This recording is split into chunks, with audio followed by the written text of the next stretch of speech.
ओं तव कथामृतं तप्तजीवनं कविभिरीडितं कल्मषापहं श्रवणमङ्गलं श्रीमदाततं भुवि गृह्णन्ति ये भूरिदा जनाः. Namaskar to everyone at Sarada Ramakrishna Pathachakra of Dubai, Emirates Sarada Ramakrishna Pathachakra. Today on the auspicious occasion of Durga Puja, we will be going through the kathamrita or the Gospel of Sri Ramakrishna, and we will be looking at particular portions where Sri Ramakrishna talks about the vision of God, sometimes in particular the mother goddess. And we will be talking as usual in a bilingual fashion, both in Bangla and English. And today, for a change, in the first part we will be talking only in Bengali, which I believe will be understandable to almost all of you, but still in the second part, a little bit abridged, we will be speaking mostly in English. এইটুকুনি ভূমিকার সঙ্গে আমরা কথামৃতর মধ্যে প্রবেশ করব। শ্রীরামকৃষ্ণ ঈশ্বর দর্শন, ভগবতী দর্শন সম্বন্ধে যা বলছেন কথামৃতর মধ্যে আমরা যা পাচ্ছি সেটির মধ্যে থাকব এবং তার কি বিশেষত্ব আছে সেটি একটু নজর করবার চেষ্টা করব। দুর্গাপুজো প্রসঙ্গে শ্রীরামকৃষ্ণকে পাচ্ছি তার বিশেষ ভক্ত শ্রীযুক্ত সুরেন্দ্রনাথ মিত্রের বাড়িতে, যেখানে শ্রীরামকৃষ্ণ উপস্থিত হয়েছেন সুরেন্দ্রবাবুর বাড়িতে। আমরা কয়েকটি খণ্ডচিত্র দেখব এবং ঠাকুরের কথায় থাকব। ঠাকুর সুরেন্দ্রবাবুর বাড়িতে দুর্গাপুজোয় উপস্থিত হয়েছেন এবং মাস্টারমশাই লিখছেন, শ্রীরামকৃষ্ণ ঠাকুরের প্রতিমা দেখাইয়া, আহা কেমন দালানের শোভা হয়েছে, মা যেন আলো করে বসে আছেন, এরূপ দর্শন করলে কত আনন্দ হয়, ভোগের ইচ্ছা শোক এসব পালিয়ে যায়। ওই প্রতিমাকে দেখছেন জীবন্ত। আবার সুরেন্দ্রবাবুর বাড়িতে যখন শ্রীরামকৃষ্ণ যেতে পারেননি, আগের ঘটনার পরে এটি, শ্যামপুকুরে রয়েছেন, তিনি অবস্থান করছেন, সুরেন্দ্রবাবুর বাড়িতে তিনি যেতে পারেননি, সেই সময় তার একটি ভাবে দর্শন হয়েছিল ওই দুর্গাপুজোর সময়তেই। সেটি সুরেন্দ্রবাবুকে বলছেন তিনি, যখন সুরেনবাবু এসছেন শ্যামপুকুরে, তখন তিনি বলছেন, কাল 7টা সাড়ে 7টার সময় ভাবে দেখলাম তোমাদের দালান, ঠাকুর প্রতিমা রহিয়াছেন, দেখলাম সব জ্যোতির্ময়, এখানে ওখানে এক হয়ে আছে, যেন একটা আলোর স্রোত দু জায়গার মাঝে বইছে, এ বাড়ি আর তোমাদের সেই বাড়ি। তখন সুরেন্দ্রবাবু বলছেন, আমি তখন ঠাকুর দালানে মা মা বলে ডাকছি। ওর খুব কষ্ট হয়েছিল যে শ্রীরামকৃষ্ণ আসতে পারেননি, তার শরীর খারাপ বলে। আর সেই সময় শ্রীরামকৃষ্ণের এই ভাবে দর্শন হয়েছিল, আর তিনি ভক্তদের নরেন্দ্রনাথ সহ অন্যান্য ভক্তদের পাঠিয়েছিলেন, এবং ঠাকুর যেরকম ওখানকার বর্ণনা দিয়েছিলেন ভাবে দর্শন করে, ওরা অবাক হয়ে গিয়ে দেখেছিলেন সেইরকমই ওখানকার পরিবেশ। আর পরে সুরেন্দ্রবাবু এসে ঠাকুরের কাছে এইসব শুনে খুব অবাক হয়ে গেলেন, আনন্দ করলেন যে ওই সময় তিনি দুঃখিত মনে ঠাকুর দালানে মা মা বলে ডাকছিলেন। শ্রীরামকৃষ্ণের সমগ্র জীবনের মধ্যে, দর্শনের মধ্যে, মানসিকতার মধ্যে, উপদেশের মধ্যে আমরা পাচ্ছি যে এই দর্শনের প্রসঙ্গ বারবার ঘুরে ফিরে আসছে। এটি কোনো অলৌকিক নয়, একেবারে জগৎ বহির্ভূত একটা খুব বিরল ব্যাপার নয়, কিন্তু ভগবান ভগবতীকে একেবারে নিজের মতো করে অনুভব করা, সেটি শ্রীরামকৃষ্ণ বলছেন যে ধর্মপথ মানে হলো, প্রথমত তিনি বলেছেন যে কলিকালে ভক্তিযোগ, এবং এই ভক্তিযোগের যে পথ, সেখানে তিনি বলছেন যে ঈশ্বরের দর্শন পেতে হবে। শ্রীরামকৃষ্ণের বিখ্যাত উক্তি, ঈশ্বর দর্শনই মানুষ জীবনের উদ্দেশ্য। আবার বলেছেন, সাধন করলেই ঈশ্বরকে দেখা যায়।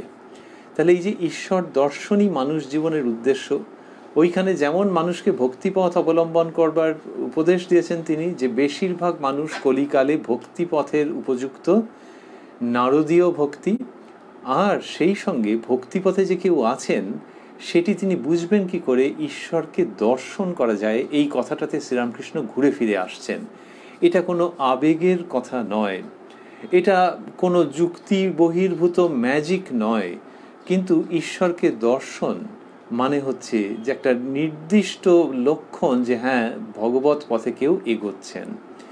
সকলেরই যে দর্শনটাই একেবারে সংস্কারের মধ্যে থাকে তা নয়, কারুর কারুর একটু জ্ঞানের দিকে প্রবণতা থাকে, কিন্তু যখন আমরা কথামৃত অধ্যয়ন করছি তখন দেখছি শ্রীরামকৃষ্ণ যেভাবে বলছেন সেটি হচ্ছে ওই জ্ঞানের অধিকারী খুব বিরল মনে হতে পারে জ্ঞানের অধিকারী, আসলে এ যুগের মানুষের পক্ষে ভক্তিভাবটি যে প্রধান এটি উনি বলছেন, এবং সেখানে ঈশ্বর দর্শনের কথা বলছেন। আমরা আর একটু দেখব। যদি কেউ জ্ঞানের দিক থেকে, বুদ্ধির দিক থেকে ব্যাখ্যা করেন এইসব প্রসঙ্গ, তখন শ্রীরামকৃষ্ণ কোনো কোনো জায়গায় ব্যাকফুটে চলে যাচ্ছেন। কীরকম?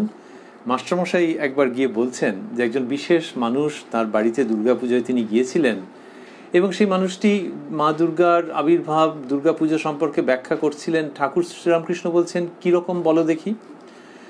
তখন মাস্টারমশাই বলছেন যে তিনি বলেছেন, যদি মাকে পাওয়া যায়, যদি মা দুর্গাকে কেউ হৃদয় মন্দিরে আনতে পারে, তাহলে লক্ষ্মী, সরস্বতী, কার্তিক, গণেশ আপনি আসেন। লক্ষ্মী অর্থাৎ ঐশ্বর্য, সরস্বতী অর্থাৎ জ্ঞান, কার্তিক অর্থাৎ বিক্রম, গণেশ অর্থাৎ সিদ্ধি, এসব আপনি হয়ে যায় মা যদি আসেন। তো এই ব্যাখ্যা তো বেশ শুনতে আপাতভাবে ভালোই। শ্রীরামকৃষ্ণ শুনে বললেন, মাস্টারমশাই লিখছেন, শ্রীযুক্ত ঠাকুর সকল বিবরণ শুনিলেন, অবশেষে বলিতেছেন, তুমি এখানে ওখানে যেও না, এইখানেই আসবে। যারা অন্তরঙ্গ তারা কেবল এখানেই আসবে। ওই যে মা দুর্গার সঙ্গে এনাদের আবির্ভাবের প্রসঙ্গে লক্ষ্মী অর্থাৎ ঐশ্বর্য, এইসব কথা যে এসছে, এটি শ্রীরামকৃষ্ণের ঠিক মনোমতো নয়। যে মাকে ভক্তি, মা ঐশ্বর্যশালিনী, মায়ের সন্তানদের সঙ্গে ওই ভাবগুলি যুক্ত থাকতে পারে, কিন্তু ঠাকুর শ্রীরামকৃষ্ণের কাছে যিনি আসছেন তিনি অহৈতুকী ভক্তির পথে হাঁটবেন, তিনি দেব দেবীর দর্শনের পথে হাঁটবেন, যার মধ্যে শুদ্ধতা থাকবে, যা হৃদয়কে পরিপূর্ণ করে দেবে, এবং যে ভক্তি জ্ঞানের থেকে পৃথক নয় সেই রকম জায়গাতে নিয়ে গিয়ে উপনীত করাবে, সেখানে ওই রকম একটু এটা হলে ওটা, এই জায়গাটা তার একেবারেই ভালো লাগছে না, এবং বলছেন যারা অন্তরঙ্গ তারা এখানেই আসবে। শ্রীরামকৃষ্ণ আরও বলছেন যে সাধন করলেই ঈশ্বরকে দেখা যায়, এই দেখা যায় প্রসঙ্গে তিনি আসছেন। যদি কেউ ভাবেন যে অদ্বৈতের দিক থেকে ব্যাপারটি কীরকম, অদ্বৈতের দিক থেকে সেই সচ্চিদানন্দ ব্রহ্ম তিনিই তো এই সমস্ত দেবদেবীর রূপে প্রকাশিত হচ্ছেন, তাহলে কেউ যদি অদ্বৈত সাধনা করেন তাহলে হায়ারার্কিতে সেটা একটু ওপরে কি, এইটা কথামৃতের মধ্যে অন্তত আমরা এই ভাবটি পাচ্ছি না। কিন্তু অদ্বৈতের যে ভঙ্গি, অদ্বৈতের যে উচ্চারণ, সেটি শ্রীরামকৃষ্ণ কীভাবে করছেন তার মধ্যে আমাদের অমিত শিক্ষার বস্তু থেকে যাচ্ছে। তিনি বলছেন, শরীর যেন সরা, মানে একটা কন্টেইনার, শরীর যেন সরা, এই শরীর মধ্যে মন, বুদ্ধি, অহংকার রূপ জল রয়েছে, ব্রহ্ম সূর্যস্বরূপ, যেটি শাস্ত্রে ঘট বলা হচ্ছে। শরীর যেন সরা, এই শরীর মধ্যে মন, বুদ্ধি, অহংকার রূপ জল রয়েছে, ব্রহ্ম সূর্যস্বরূপ, তিনি এই জলে প্রতিবিম্বিত হচ্ছেন, ভক্ত তাই ঈশ্বরীয় রূপ দর্শন করে। সুতরাং অদ্বৈতের দিক থেকে যেটি সেটিকে তিনি বলছেন, কিন্তু ওই ঈশ্বরীয় রূপ দর্শনের কথায় আসছেন, এবং ওই দর্শনটা যে ঠিক ঠিক সেইটাতে বারবার আসছেন, যে দর্শনটা মনের কল্পনা নয়, এমনকি দর্শনটা শুধু সাধকের সুবিধার জন্যে করা হচ্ছে প্রতীক উপাসনা, এই যে সুরটিও খুব বেশি পাচ্ছি না। দেখব আমরা আরেকটু। তিনি বললেন, ওই অদ্বৈতের প্রসঙ্গেই বললেন যে সচ্চিদানন্দ সমুদ্র মাঝে মাঝে ভক্তি হিমে কি হয়েছে, সাকার রূপ গ্রহণ করছেন তিনি। সুতরাং ওই জ্ঞান এবং ভক্তির মধ্যে যে একটা কমফর্টেবল যাতায়াত, সেটাকে দেখাচ্ছেন যে সচ্চিদানন্দ সমুদ্র মাঝে মাঝে ভক্তি হিমে সাকার রূপ গ্রহণ করেছেন। এবার যদি ভাবি যে কোন দিকটাতে শ্রীরামকৃষ্ণ একটু বেশি জোর দিচ্ছেন, আমাদের মনে হয় সচ্চিদানন্দ সমুদ্রকে যেমন তিনি বলছেন, তেমনি কলিকালের মানুষের পক্ষে, এ যুগের মানুষের পক্ষে ওই যে ভক্তি হিমে তিনি সাকার রূপ গ্রহণ করছেন, ওইটাকে খুব করে বোঝাচ্ছেন। এবং রসায়নের দিক থেকে দেখতে গেলে যেহেতু H2O, বরফও যা জলও তাই, অতএব তুমি যদি সাকার রূপের উপাসনা করো, সাকার রূপকে যদি পবিত্রতমভাবে ভালোবেসে থাকো, তাহলে তুমি সচ্চিদানন্দকে মিস করছো না। এইটা শ্রীরামকৃষ্ণ আনছেন। এই যে জায়গাটা, যে সচ্চিদানন্দ প্রতিভাসিত হচ্ছেন, প্রতিফলিত হচ্ছেন, এবং সেই জন্য নানান রকমের রূপ দেখা যাচ্ছে, এই সমস্ত থিওরি, এই সমস্ত তত্ত্ব জানতেন যিনি, এবং জেনে মনের মধ্যে ঠিক শান্তি পাচ্ছিলেন না, লেখাপড়ার দিক থেকে শান্তি পাচ্ছিলেন না, ধর্মের দিক থেকে পাচ্ছিলেন না, একজন খাপ খোলা তলোয়ারের মতো মানুষ, তিনি নরেন্দ্রনাথ দত্ত। এবং লক্ষণীয় যে তিনি শ্রীরামকৃষ্ণকে যে প্রশ্নটি করেছিলেন, ভাবটি হচ্ছে যে এই প্রশ্নের ঠিকঠাক উত্তর পেলে আছি, নাহলে আমি নেই এখানে। সেই প্রশ্নটি হচ্ছে যে, মহাশয়, আপনি কি ঈশ্বর দর্শন করেছেন? কোনো থিওরি নয়, অদ্বৈত দ্বৈতের সম্পর্ক নয়, কিন্তু আপনি এবং ঈশ্বর দর্শন, এইটা হ্যাঁ কি না বলুন। এই তো ভঙ্গি। যারা ঠিক হ্যাঁ না বলেননি, একটু ঘুরিয়ে ঘুরিয়ে উত্তর দিয়েছেন, নরেন্দ্রনাথ তাদের কাছে থাকেননি। শ্রীরামকৃষ্ণ যখন বললেন যে হ্যাঁ দেখেছি, আর তোমাকে যেরকম দেখছি তার থেকেও স্পষ্ট রূপে দেখেছি, তোমাকে দেখাতেও পারি, এই তিনটে ক্লজ, এ তো সাংঘাতিক। সেইখান থেকে নরেন্দ্রনাথ এই থেকে গেলেন। এবং এর কয়েক বছরের মধ্যে কাশীপুরে কয়েক বছর পরেই বলছেন যে তুই কি চাস, এই প্রশ্নের উত্তরে বলছেন আমি সমাধিতে লীন হয়ে থাকতে চাই, শুধু এই দেহটা রক্ষা করার জন্য মাঝে মাঝে খেতে উঠবো, মানে বুদ্ধিত হব, তা না হলে তিনি সমাধিতে থাকতে চাইছেন। ওই যে শ্রীরামকৃষ্ণকে জিজ্ঞেস করলেন যে মহাশয় আপনি কি ঈশ্বর দর্শন করেছেন? শ্রীরামকৃষ্ণ বললেন যে হ্যাঁ করেছি ইত্যাদি। কোন শ্রীরামকৃষ্ণ? যে শ্রীরামকৃষ্ণ যেভাবে ঈশ্বর দর্শন করেছেন সেটা তো ইতিহাস। মা কালীর দর্শন একবার চকিতের জন্য পেয়েছেন, তারপর পাচ্ছেন না বলে ভেতরে এত কষ্ট হচ্ছে যে মায়ের ওখানে যে খাঁড়া আছে সেই খাঁড়ায় হাত দিতে গেছেন, সেই সময় মন্দির জ্যোতিতে জ্যোতিতে ফেটে পড়েছে, জ্যোতির তরঙ্গ যেন তাকে গ্রাস করতে আসছে, আর সেই সময় তিনি মা মা বলতে বলতে জ্ঞান হারাচ্ছেন। সেই শ্রীরামকৃষ্ণ, যে শ্রীরামকৃষ্ণ বুকে পিঠে করে রামলালাকে নিয়ে খেলা করেছেন, অদ্ভুত লীলা রামায়ণ সাধু দিয়ে গিয়েছিলেন, সেই রামলালা পুরো জীবন্ত। শ্রীরামকৃষ্ণের সঙ্গে তার সেই সম্পর্ক, রাধাকৃষ্ণের ভাবে ভাবিত, মহাদেবের ওখানে গিয়ে হু হু করে কেঁদে ফেলেছেন। সেই শ্রীরামকৃষ্ণ যিনি মা কালীর নাকের নিচে তুলো ধরে দেখছেন যে মা শ্বাস প্রশ্বাস করছেন কিনা, জীবন্ত কিনা, সেই জীবন্ত মা কালীকে যিনি দর্শন করেছেন, তিনি বললেন হ্যাঁ দেখেছি, আর তোমার থেকে স্পষ্ট রূপে দেখেছি, তা তুমি যদি দেখতে চাও তোমাকে দেখাতেও পারি। এই শ্রীরামকৃষ্ণ কথামৃতর মধ্যে যখন কথা বলছেন বা অমৃত বিতরণ করছেন, আমরা এমিরেটস সারদা রামকৃষ্ণ পাঠচক্রের অনুষ্ঠান উপলক্ষে বিশেষভাবে ভাবছি, দুর্গাপুজো উপলক্ষে ভাবছি, শ্রী শ্রী চণ্ডীতে যেরকমভাবে শেখানো হচ্ছে বা বর্ণনা করা হচ্ছে যে মায়ের নানা রূপ, সেই প্রেক্ষাপটে ভাবছি শ্রীরামকৃষ্ণ বলছেন কথামৃতর মধ্যে, ঈশ্বরীয় রূপ মানতে হয়। জগদ্ধাত্রী রূপের মানে জানো? জগদ্ধাত্রী রূপের মানে জানো? যিনি জগৎকে ধারণ করে আছেন, তিনি না ধরলে, তিনি না পালন করলে জগৎ পড়ে যায়, নষ্ট হয়ে যায়। মন করিকে যে বশ করতে পারে, তারই হৃদয়ে জগদ্ধাত্রী উদয় হন। তো বললেন ঈশ্বরীয় রূপ মানতে হয়। এই ঈশ্বরীয় রূপ যে অদ্বৈতের কাভারিংয়ে, অদ্বৈতের অন্তর্গত রূপে, অদ্বৈতের অধ্যায়ের মধ্যে একটা শিরোনামের মতো করে দ্বৈত সেরকম নয়, ঈশ্বরীয় রূপ মানতে হয়। এইটি শ্রীরামকৃষ্ণ বলছেন। আর মাস্টারমশাইকে আরও বলছেন আরেকটি উপলক্ষে, আর তোমায় বলছি রূপ, ঈশ্বরীয় রূপ অবিশ্বাস করো না, রূপ আছে বিশ্বাস করো, তারপর যে রূপটি ভালোবাসো সেই রূপ ধ্যান করো। শ্রীরামকৃষ্ণ দেখেছেন মা ভবতারিণী বাচ্চা মেয়ের মতো ছুটোছুটি করছেন মন্দিরে, কখনো চুল এলো করে পশ্চিমের দরজার দিকে দাঁড়িয়ে মা গঙ্গা দর্শন করছেন, এক এক সময় এমন ছুটোছুটি করতেন আর সে পায়ের যে অলঙ্কার সে ঝনঝন ঝনঝন করতো, ঠাকুর নিজের ঘর থেকে বলতেন যে ছুটিসনি ছুটিসনি পড়ে যাবি। আবার এই মা যিনি বালিকা বেশে দেখা দিচ্ছেন, তিনি সৃষ্টি স্থিতি প্রলয়ের কর্ত্রী। শ্রীরামকৃষ্ণ বলছেন একদিন, কি দেখছিলাম জানো? ঈশ্বরীয় রূপ, ভগবতী মূর্তি, পেটের ভিতর ছেলে, তাকে বার করে আবার গিলে ফেলছে। ভিতরে যতটা যাচ্ছে ততটা শূন্য হয়ে আমায় দেখাচ্ছে যে সব শূন্য। আমরা এই অনুষ্ঠানে এই চিত্রগুলোর মধ্যে থাকতে চাইছিলাম, যে শ্রীরামকৃষ্ণ এইগুলো দেখছেন, পরিষ্কারভাবে দেখছেন যে এরকমটা আছে।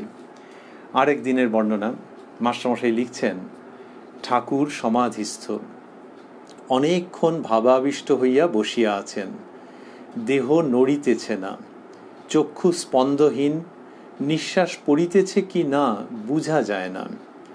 অনেকক্ষণ পরে দীর্ঘ নিঃশ্বাস ফেলিলেন, যেন ইন্দ্রিয়ের রাজ্যে আবার ফিরিয়া আসিতেছেন।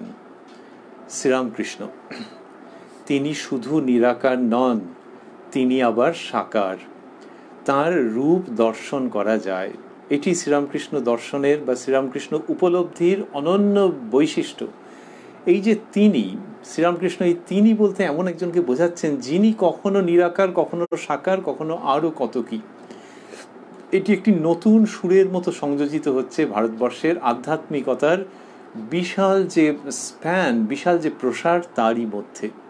সেই প্রসারের মধ্যে থেকেও শ্রীরামকৃষ্ণ একটা যেন নতুন কিছু, যেমন রাগ রাগিনী সব আছে, কিন্তু আজকে একটি ছেলে বা মেয়ে যে গান গাইছে, কোনো একটি রাগ বা কোনো একটি রাগিনীকে আশ্রয় করে কিন্তু লোকে শুনে মুগ্ধ হয়ে যাচ্ছে যে আহা, এরম পরিবেশনা শুনিনি আগে কখনো।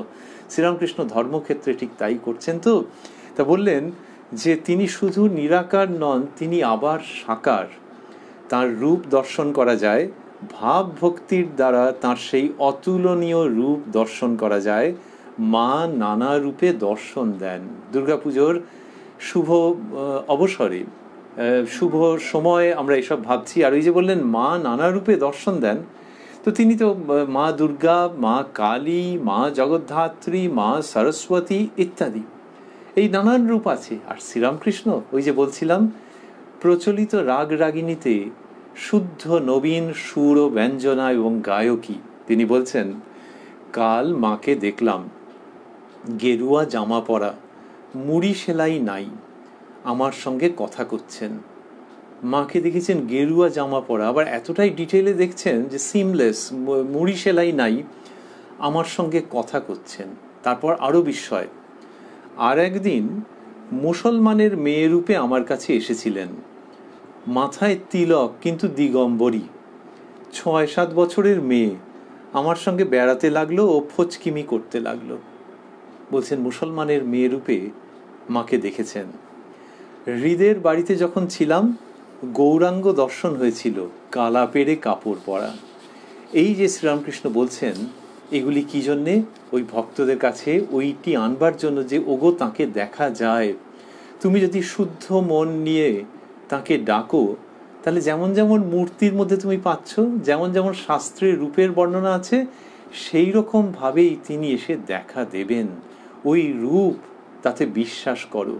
এবং এটা শ্রীরামকৃষ্ণ শুধু একটা উপদেশ দেওয়ার মতো করে বলছেন না। এই প্রত্যেক কটি যখনই দর্শনের কথা আসছে, তার সঙ্গে সঙ্গে তার নিজের হৃদয়ের আবেগ যুক্ত হয়ে যাচ্ছে, যেন সেই দর্শনগুলো বলবার সময় তার আবার মনে পড়ছে যে হ্যাঁ, আমার জীবনে এইগুলো, এই দর্শনগুলো হয়েছে। এটা একটা অদ্ভুত। ফুটবলের কোচ, যদি কেউ ফুটবল খুব ভালো জানেন আর তিনি যদি কোচ করেন তাহলে একরকম, আর সাধারণত যেটা হয় যে কোনো প্রাক্তন খেলোয়াড় বা বর্তমান খেলোয়াড় তিনি কোচ করছেন, তখন আরেক রকম হয়। যিনি মাঠে খেলেছেন, একটা মুভ যখন দেখাচ্ছেন, তখন তার মনে হচ্ছে যে এইভাবে করে আমি একবার গোল দিয়েছিলাম। এই শ্রীরামকৃষ্ণ তিনি দেবমানব, যে তাঁর ওই নিজের সাধন জীবনের সঙ্গে সম্পৃক্ত হয়ে এই বাণীগুলি উচ্চারিত হচ্ছে। বলছেন, কথা কয়েছে, মাস্টারমশাই এগুলোকে স্থূলাক্ষরে দিয়েছেন দুটি শব্দকে, এবং তার শেষে বিস্ময় চিহ্ন। কথা কয়েছে, শুধু দর্শন নয়, কথা কয়েছে। বটতলায় দেখলাম গঙ্গার ভিতর থেকে উঠে এসে তারপর কত হাসি, কে যে বলছেন না, কিন্তু এইরকম ভঙ্গি একটি কবিতার মতো, যে পুরোটা ব্যাখ্যা করব না, এবার বাকিটা নিজে ভাবো। বটতলায় দেখলাম গঙ্গার ভিতর থেকে উঠে এসে তারপর কত হাসি, খেলার ছলে আঙুল মটকানো হলো, তারপর কথা, কথা কয়েছে।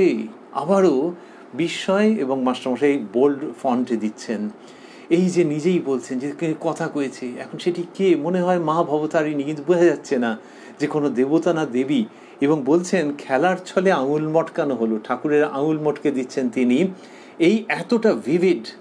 সুতরাং এটা বললে হবে না যে ওরকম একটা সাকার রূপ মনে হচ্ছে, আঙুল মটকানো মানে পটপট করে আওয়াজ হচ্ছে, এটা ঘটেছে গো। এটা বলার মানেই হচ্ছে তুমি যদি ওই ডুব দাও তাহলে তিনি তোমার সঙ্গে এসে কথা বলবেন। যখন এইরকম হচ্ছে তাহলে ঈশ্বর যদি কথা বলেন তাহলে কি হচ্ছে, জীবন পরিপূর্ণ হয়ে যাচ্ছে। সাধু মনীষী বড় বড় পুরুষ নারী তারা বলছেন যে যখন এরকম ঈশ্বরীয় দর্শন হয় তখন কি হয়, তখন সেইটার প্রভাব মনের মধ্যে বহুদিন থেকে যায়, হয়তো একটা জীবনকে বদলে দেয়। এটি হচ্ছে অন্যতম লক্ষণ যে ঈশ্বরীয় দর্শন হলে সেটা জীবনকে বদলে দেবে। এমন নয় যে শুধু একটা খেয়ালের মতো হলো তা নয়, ওই অবশ্য অবশ্য জীবনকে বদলে দেবে। সেটা একটা লক্ষণ যে হ্যাঁ ওই দর্শন ঠিক ঠিক ছিল। শ্রীরামকৃষ্ণের ক্ষেত্রে আমরা বলছিলাম যে তিনি দেবতা এবং মানব রূপেও কথা বলছেন, এই দুরকমই রয়েছে। শ্রী শ্রী রামকৃষ্ণ লীলা প্রসঙ্গতে স্বামী শারদানন্দজি মহারাজ সেই ব্যাপারটি খুব পরিষ্কার করে দেখাচ্ছেন যে দুটি পরস্পর যুক্ত। এই যে মানব রূপেও যখন শ্রীরামকৃষ্ণকে পাচ্ছি যে যার কিনা দেবদর্শন হয়েছে, এর ফলে জীবন বদলে গেছে, তো সেটা আমরা নতুন করে কি ব্যাখ্যা করব, সংযোজন করব। তাঁরই শ্রীমুখের কথায় যদি আসি, তিনি বলছেন যে একদিন বকুলতলায় দেখলাম নীল বসন পরা একটা মেয়ে। তার মানে এই হচ্ছে বুঝে নিতে হবে অন্য এরিয়ার মেয়ে। নীল বসন পরার একটা মেয়ে বকুলতলায় দাঁড়িয়ে আছে, দেখেই মা সীতার উদ্দীপন ভাবে দেখলুম যে অশোক বন থেকে উদ্ধার হয়ে মা সীতা রামের কাছে যাচ্ছেন, সেই দেখে অনেকক্ষণ মূর্ছিত হয়েছিলাম। তারপরে সংজ্ঞা ফিরল, ওই যে সমাধিস্থ, মূর্ছিত মানে সমাধিস্থ। তা বলছেন যে গভীর সমাধিতে চলে গেছেন, ওই নীল বসন পরা মেয়ে, তার মধ্যে মা সীতাকে দেখেছেন। এই যে দর্শন, এই দর্শন যখন হচ্ছে তখন তার মানে জগৎকে দেখবার দৃষ্টি বদলে যাচ্ছে।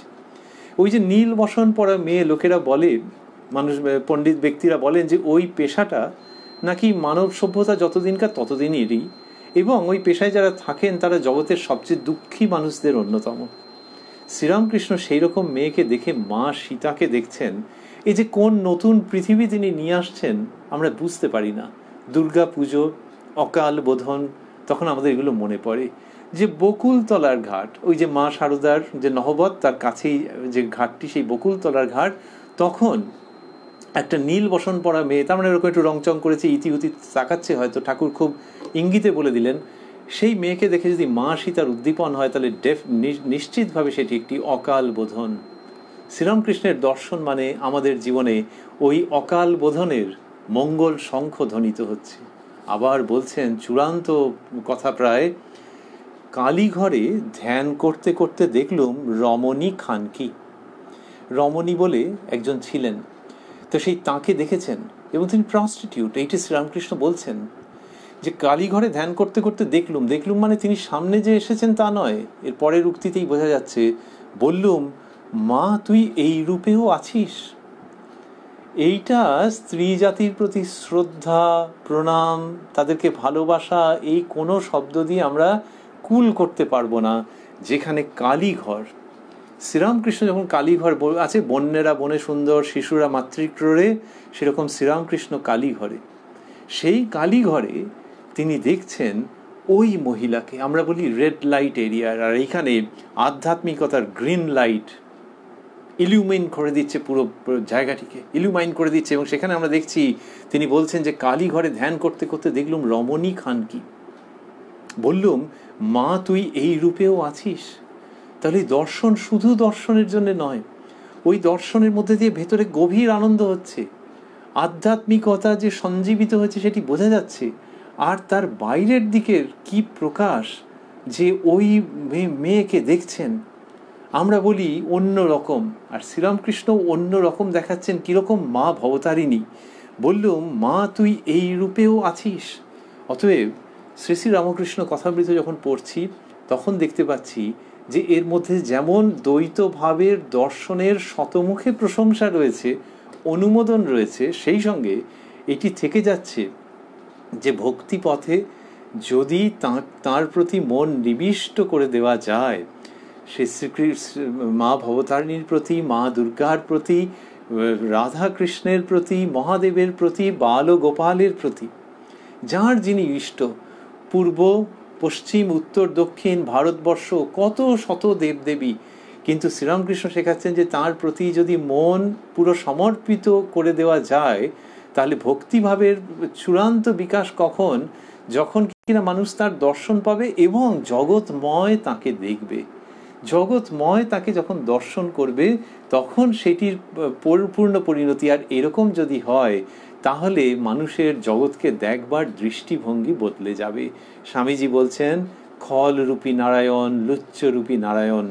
ওই তার মানে কি খল লুচ্চ তাদেরকে আলিঙ্গন করতে বলেছেন, কিন্তু স্বামীজি যা বলেছেন সেটা অ্যাম্পলি ক্লিয়ার, যে ওই দৃষ্টিতে দেখে জগতের সঙ্গে তুমি তাকে পুরস্কৃত করবে কি তাকে শাস্তি দেবে, সেটার আগে ওইটা ভাবা যে নারায়ণই ওই রূপে আছেন। এ তো একটা কম্প্রিহেন্সিভ ফিলসফি, একটা সামগ্রিক দর্শন, যার সূচনা শ্রীরামকৃষ্ণের এই উক্তির মধ্যে দিয়ে। এবং তিনি এক্সট্রিমে গিয়ে বলছেন যে ওই মেয়েটি, ওই বউটি, তাকে এরকম দেখলাম, দেখে মাকে বললাম যে মা তুই এই রূপেও আছিস। এই বাংলা আলোচনা শেষ করতে করতে এবং আরও হাজার হাজার লক্ষ লক্ষ মানুষ তারা শ্রীরামকৃষ্ণকে দেবতা বলে ভেবেছেন, ইষ্ট বলে সাদরে গ্রহণ করেছেন, সেই পথে অগ্রসর হওয়ার চেষ্টা করেছেন। তাহলে তাকে ভাবলে এই শ্রীরামকৃষ্ণ কথামৃততে যা বলছেন বিভিন্ন দেবদেবী সম্বন্ধে, সেই তিনি যদি কেউ বিশ্বাস করেন যে তিনি ভগবান অবতার রূপে পৃথিবীতে এসছেন, আচ্ছা তাকে ভাবলেও এরকম হবে। শ্রীরামকৃষ্ণ বলছেন ঈশ্বরকে ব্যাকুল হয়ে খুঁজলে তাকে দর্শন হয়, তার সঙ্গে আলাপ হয়, কথা হয়। যেমন আমি তোমাদের সঙ্গে কথা করছি, সত্য বলছি, দর্শন হয়। মাস্টারমশাই স্থূলাক্ষরে দিয়েছেন সত্য বলছি, দর্শন হয়। তো এই যেখানে বললেন তিনি কথামৃতের মধ্যে আমরা যেখানে পাচ্ছি যেমন আমি তোমাদের সঙ্গে কথা করছি, এটি শুনতে শুনতে আজকের এই পুণ্য দিনে আমাদের মনে হয় যে মন প্রাণ দিয়ে এই ধর্মপথে থাকলে, এই আধ্যাত্মিকতার মধ্যে ডুব দিলে এখনও দেবদেবীর দর্শন পাওয়া যায়। আর আমরা আমাদের মতো করে ভাবতে পারি যে শ্রীরামকৃষ্ণের দর্শন অবশ্যই পাওয়া যায়। আর তিনি কি করছেন, যেরকমভাবে শেখালেন ঈশ্বরকে ব্যাকুল হয়ে। তো ঈশ্বর শব্দটির জায়গায় আমরা এটাকে বসিয়ে স্থাপন করতে চাই যে শ্রীরামকৃষ্ণকে ব্যাকুল হয়ে খুঁজলে, বাকিটা তাঁরই শ্রীমুখের কথা, শ্রীরামকৃষ্ণকে ব্যাকুল হয়ে খুঁজলে তাকে দর্শন হয়, তার সঙ্গে আলাপ হয়, কথা হয়। যেমন ওই যে বললেন আমি তোমাদের সঙ্গে কথা করছি। তাই তাঁর শ্রীপাদপদ্মে আমরা যদি মগ্ন হয়ে থাকি তাহলে আমাদের ভরসা বিশ্বাস এই দুর্গাপুজোর পুণ্য দিনে যে তিনি আবির্ভূত হবেন আমাদের হৃদয় মন্দিরে এবং তাঁরই ভাষায় বলতে গেলে আমাদের সঙ্গে কথা কবেন। নাও in English, Sri Ramakrishna is stressing the point of the direct vision of Godhead, which is not coming through Advaita. He is talking about Advaita and the Advaitic standpoint of vision, but time and again he is stressing that vision which is almost near to the vision that we understand with flesh and blood, that I see you. He told Narendranath that yes, I have seen him, means the God, but more intensely than I see you. And in another place he has said that God can be seen, but not with this body of flesh and blood, but with the body of divine love. But the point is that yes, God can be seen, and when one sees God, when one does have the vision of the divine Godhead, be it a god or a goddess, then for the first time that person realizes that this seeing is more intense, more definite, more powerful and more deep than all the quote-unquote seeings that I have done right from my birth. So here comes Sri Ramakrishna with the definite message of seeing God face to face. He went to Surendra Babu's house and during Durga Puja, and Ma Durga was there in the pandal, and Sri Ramakrishna was pointing to M, and he's saying, look how divine the hall looks, the prayer hall. It seems that the mother seats illuminating everything, Such vision imparts tremendous joy. Wishes for sensory enjoyment and feeling of grief, all these run away. That is how he is narrating, he is pointing out, he is drawing attention of M and other people to the absolute presence of Mother God over there. That she is not only in the idol, she is very much present, and everything has been illuminated by this divine presence of the Holy Mother, the Mother Durga. Now come on, be capable, have that faith, and open your eyes to see Ma Durga.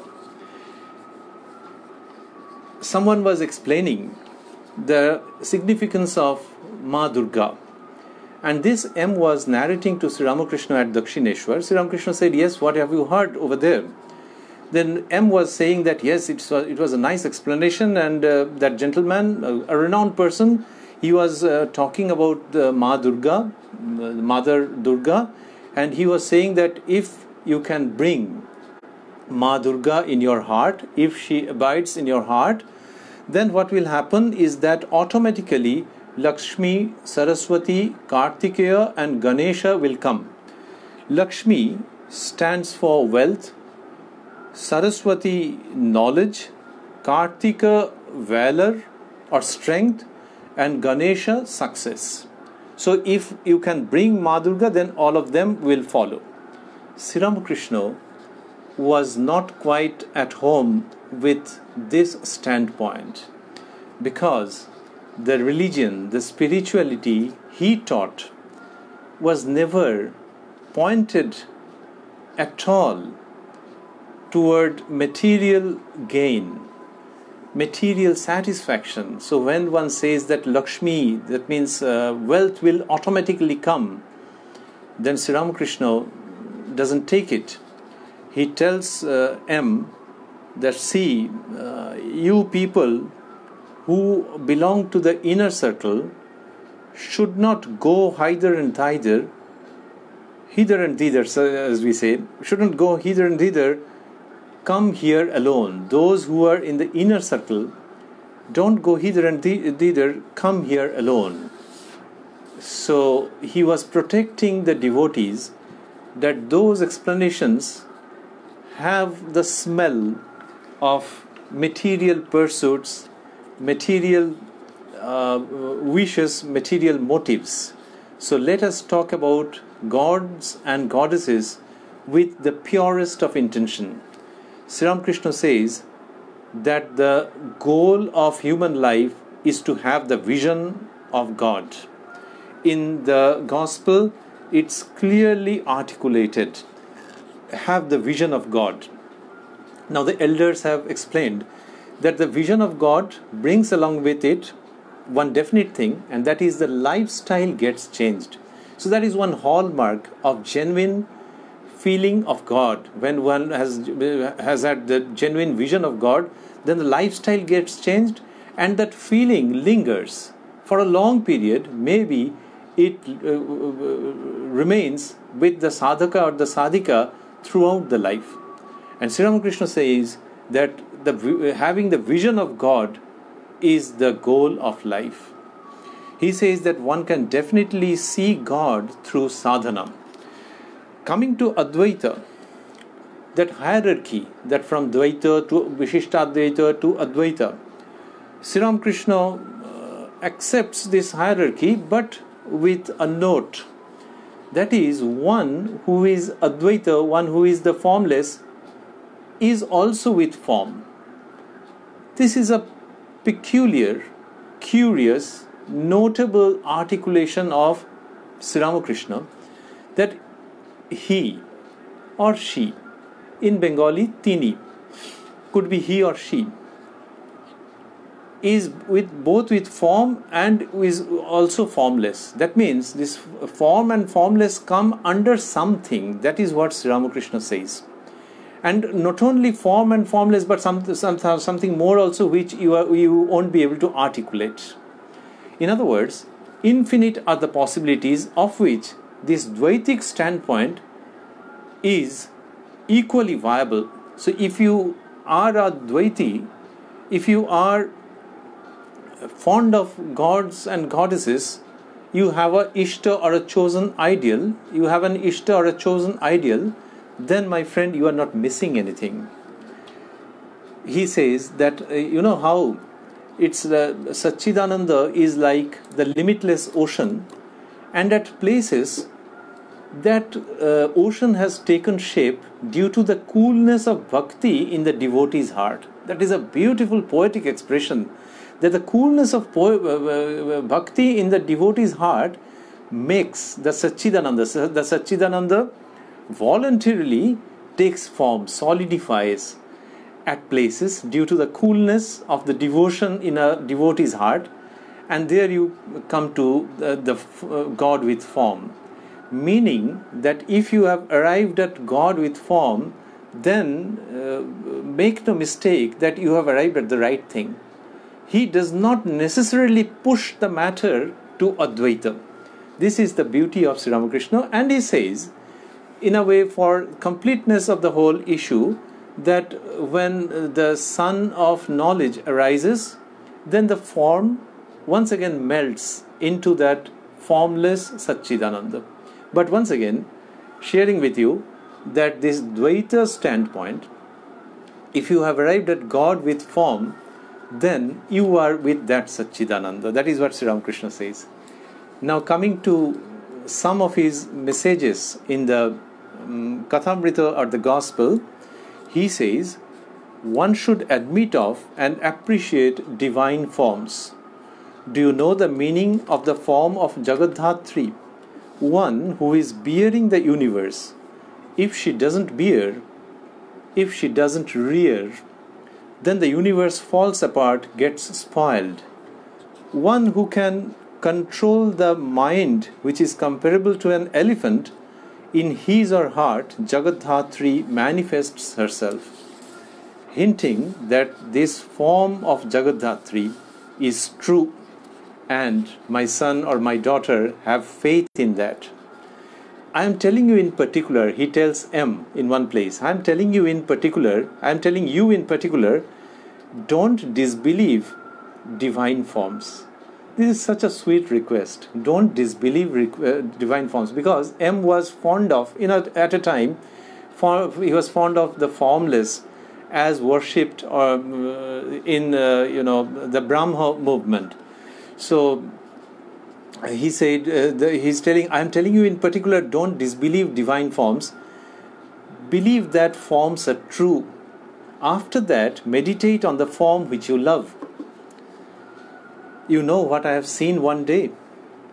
I have seen the form of Bhagavati, the Divine Mother, with a son in the womb, and she is bringing it out and swallowing again.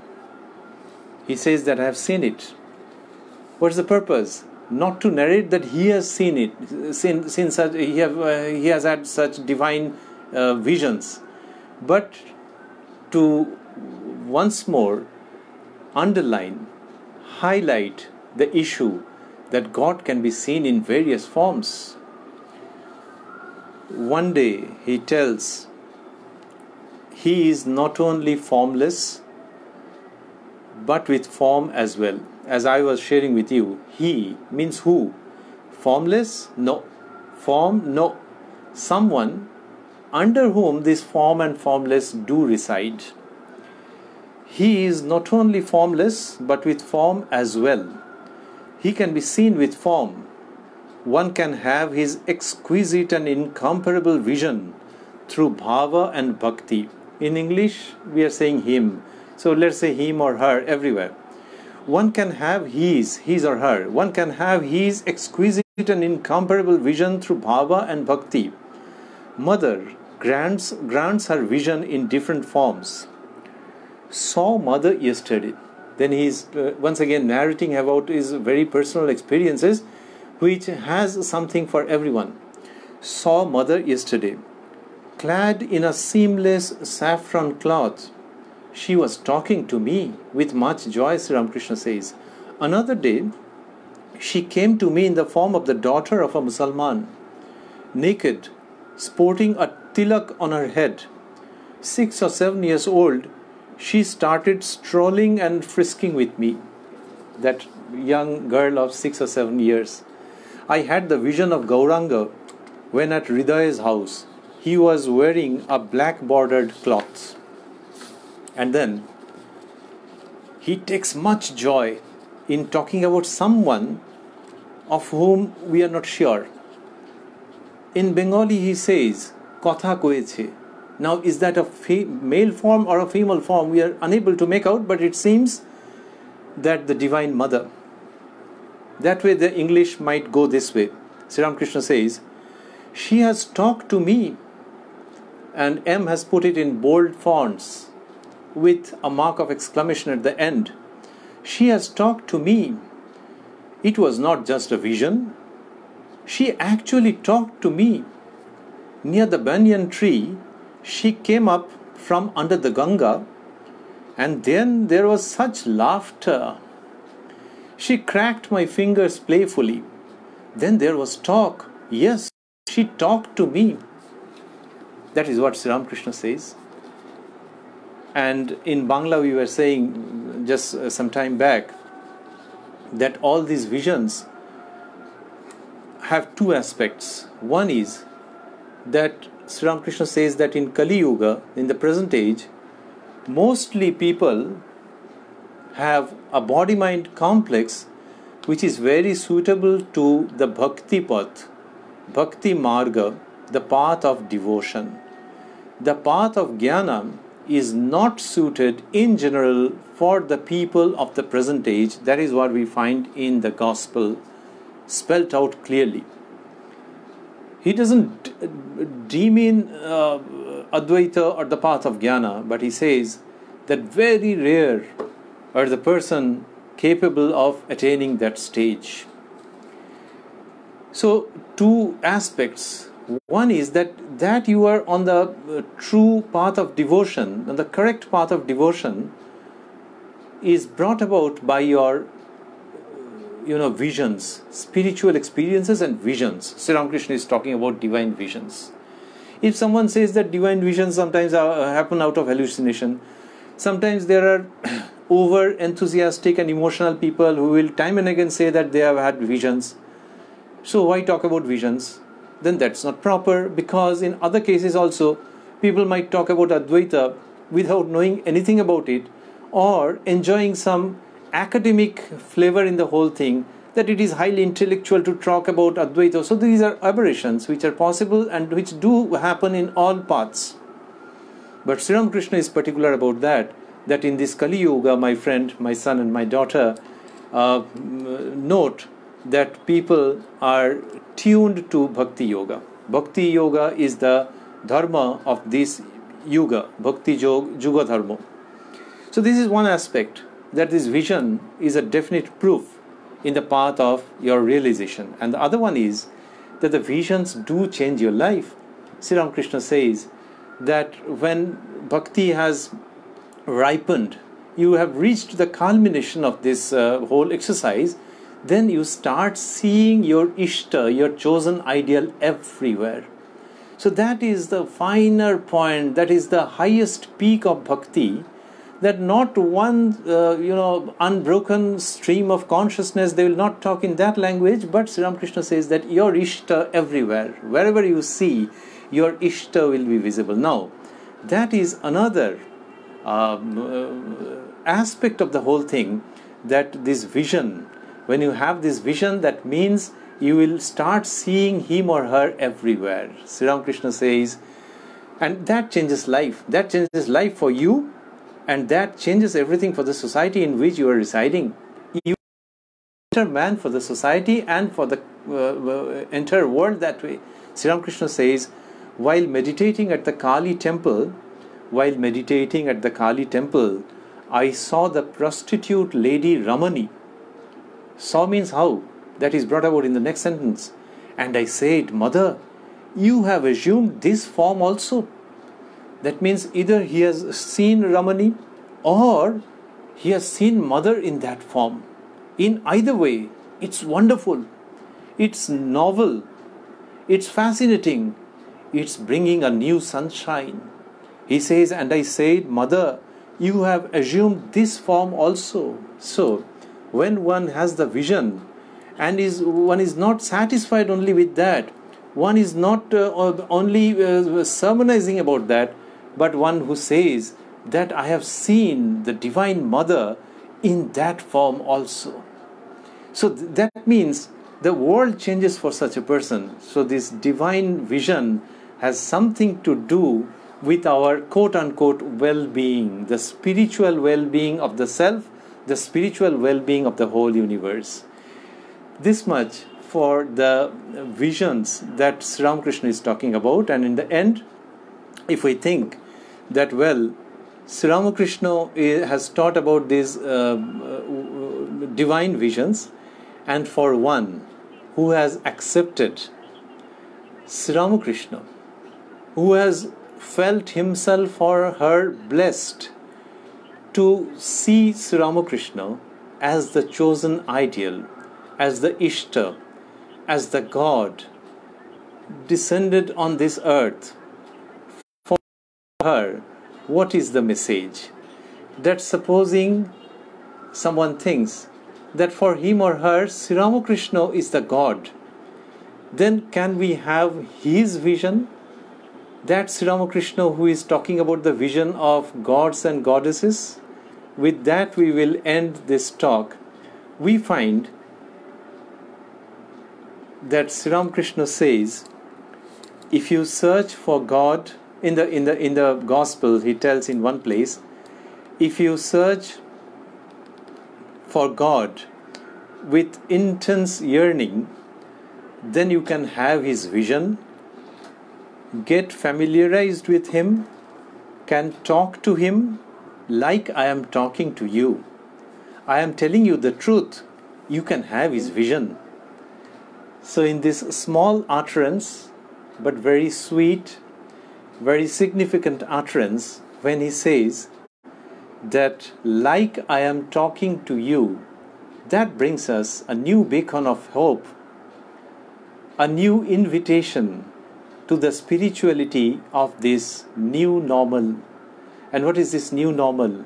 In this age, Sri Ramakrishna is thought of, welcomed, worshipped as the chosen ideal, and though in a form of example, instance, he says that like I am talking to you, but we want to take the hint from there that day Sri Ramakrishna in flesh and blood, he said that like I am talking to you, and today in 2020 on this auspicious occasion of Durga Puja, we do love to think and cherish this very meaningful and logical wish that if we are sincere, if we are pure, if we are intensely devoted to Sri Ramakrishna, then like all other gods and goddesses, verily he also will appear to us in this age, and he will speak to us like the assurance he has given in the Gospel. This much. Thank you. Namaskar. Om Niranjanam Nityam Ananta Rupam Bhaktanukampa Dhrita Vigraham Vai Ishavatarang Paramesha Midyang Tang Ramakrishnang Shirasa Namamaha.